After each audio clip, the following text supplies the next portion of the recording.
On March 9th, the director of China's Health Commission declared that obesity has emerged as the foremost threat to public health in China, announcing that the next 3 years would be designated as weight management years.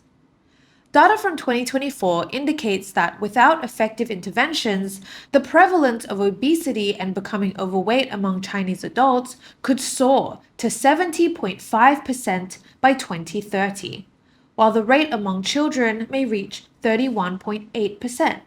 These alarming figures underscore a looming public health crisis.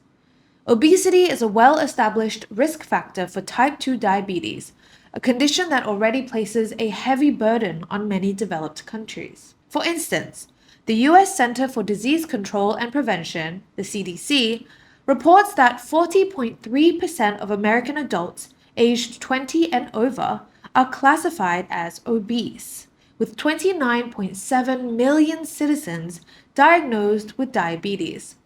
Moreover, the American Diabetes Association notes that 8.4 million Americans rely on insulin to manage their conditions. This scenario is particularly worrisome for China, given that insulin is covered under China's basic medical insurance, which, funded 70% by public finances, currently reimburses 94.81% of the population for consultations, hospitalizations, surgeries, and approved medications. A surge in diabetes and subsequent insulin dependency could place an unsustainable strain on the healthcare system. To safeguard public health and the healthcare system, Beijing is implementing two key measures.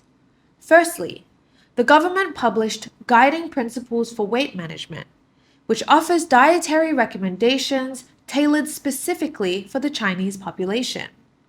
For example, the guidelines advocate for seafood to be prepared by steaming or boiling as a healthier option, while advising moderation in the consumption of crab roe due to its high cholesterol content. This level of specificity ensures that the advice is accessible and easily understood by people of all educational backgrounds.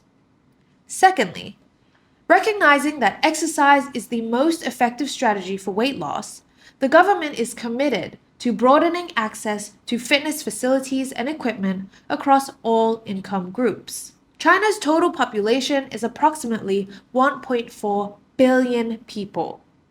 However, according to the 2024 China Fitness Industry Data Report, only 87.5 million people in China hold gym memberships.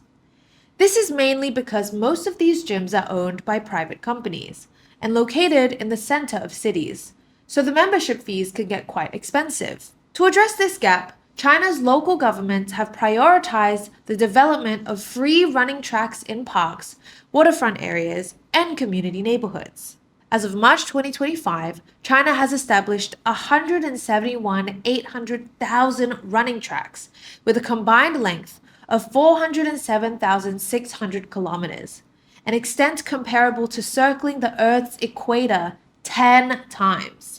In addition to these outdoor facilities, fitness access has been extended to rural communities through innovative shared gym models.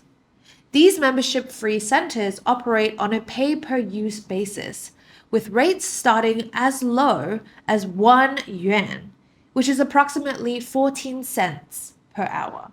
A flagship example is the Beiguan Village Citizen Fitness Center in the peri-urban areas of Shanghai.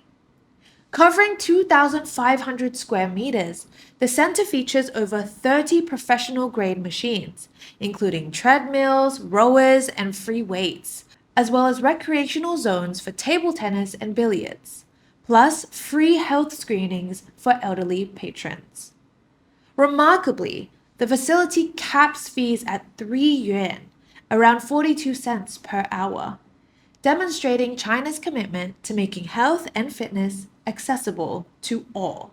The Healthy China 2030 initiative, which was launched in 2016, outlines a series of goals, policies, and measures aimed at addressing public health challenges, with the hopes for increasing nationwide life expectancy to 79 years by 2030. The initiative strongly encourages the participation of physical activity, balanced diets, and healthy mental well-beings, as well as a strengthening of healthcare systems and the promotion of the use of traditional Chinese medicine among modern medicine. The slogan of the 9th Global Conference on Health Promotion, which is where the Healthy China 2030 initiative was launched, was Health for All and All for Health, which reveals the initiative's goals of leaving nobody behind. China is affirming that health should not be an expensive privilege and that protecting its healthcare system hinges on promoting public well-being.